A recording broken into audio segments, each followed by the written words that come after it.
Many English learners hear the word beyond, but they are not always sure how it is different from words like past or behind. Does it mean just passing something or going farther than it? In this episode, we'll clearly understand how beyond is used.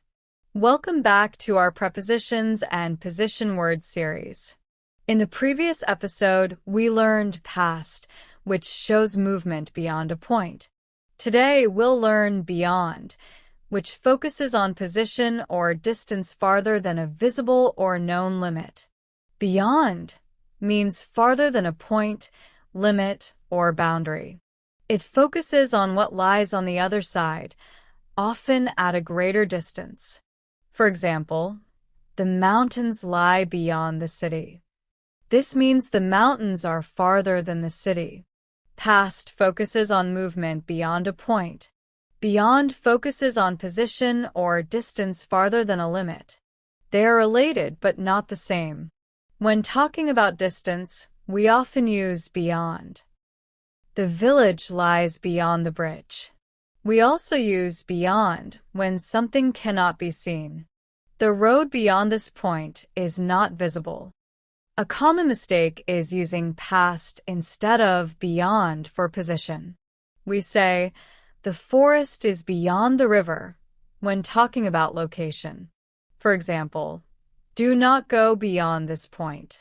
This shows a clear limit that should not be crossed. To remember this easily, think of limits. If something is farther than a boundary or end point, use beyond. Now that the meaning is clear, let's move into daily life sentence examples. Notice how beyond always shows distance or position farther than a limit. Let's start with a clear distance example. The village is beyond the river. This shows the village is farther than the river. Now, let's look at nature. The hills are beyond the trees. They lie farther away. Let's move to safety signs.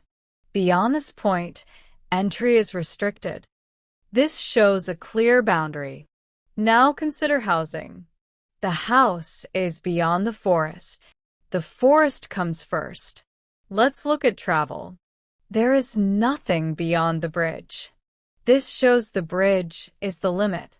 Now, imagine distance you cannot measure.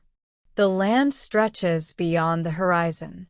It goes farther than we can see. Let's move to daily places. The school is beyond the playground. The playground comes before it. Now consider the sky. The stars are beyond the clouds. They are much farther away. Let's look at rules. Visitors are not allowed beyond this line. This shows a strict limit. Finally, here's another clear example. The mountains rise beyond the city.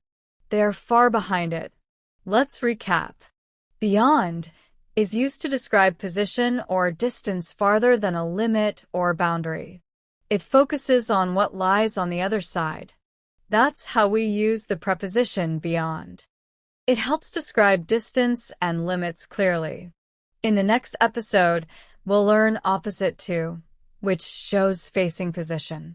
Keep watching and continue mastering English step by step.